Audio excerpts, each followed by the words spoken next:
గణేశాయ నమః.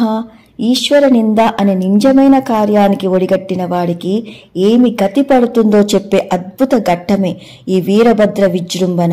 కథలోకి ప్రవేశిస్తే, శివద్వేషంతో శాస్త్ర విరుద్ధమైన నిరీశ్వరి యజ్ఞానికి పూనుకుని శివనిందకు పాల్పడ్డాడు దక్షుడు.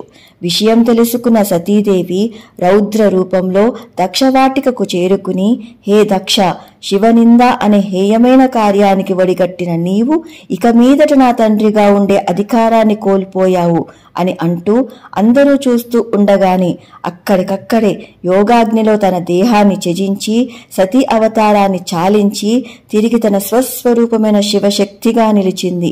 ఈ హఠాత్ పరిణామానికి నందీశ్వరుడు మొదలైన ప్రమదగణాలు ఆహాకారాలు చేస్తూ యజ్ఞశాలను ధ్వంసం చేయటం ప్రారంభించారు. అప్పుడు భృగువు ఋగువులను సృష్టించి ప్రమద గణాలను నిగ్రహించాడు.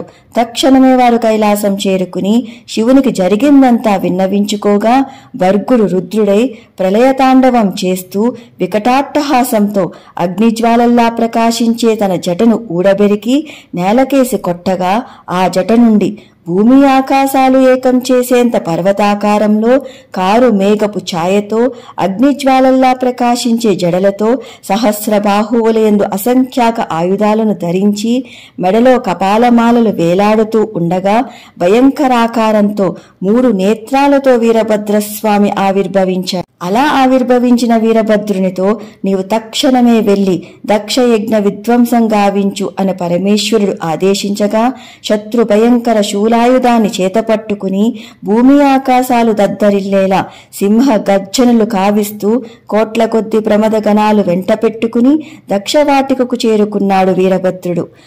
ప్రళయ కాల రుద్రునిలా నడుస్తూ వస్తున్న వీరభద్రుని చూడగానే దక్షుడు భయంతో వణికిపోతూ ఒక మూల దాక్కున్నాడు. ఆహాకారాలు చేస్తూ ప్రమదగణాలు దక్షయజ్ఞాన్ని విధ్వంసం చేశారు. అంతటితో ఆగకుండా దక్షుని సమర్థించిన భృగు మహర్షి మీసాన్ని గడ్డాన్ని మణిభద్రుడు పెరికివేస్తే పూషుడు అనే సూర్యుని యొక్క దంతాల్ని పీకేశాడు చండుడు. ఇక నంది భగుని యొక్క నేత్రాలను ఊడబెరికి యజ్ఞవాటికను అల్లకల్లోలం చేశారు. భయంతో ఒక మూల నక్కి ఉన్న దక్షుణ్ణి ఈడ్చుకుని వచ్చి అతని శిరస్సుని ఖండించి మొండెం నుండి వేరు చేసి అగ్నికి ఆహుతి చేశాడు వీరభద్రుడు. చీకట్లను ప్రారబ్రోలే సూర్యునిలా శత్రు సంహారం గావించి పరమేశ్వరుని ఎదుట నిల్చున్నాడు.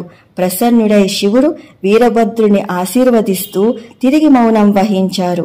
సర్వం శివార్పణమస్తు. స్వస్తి.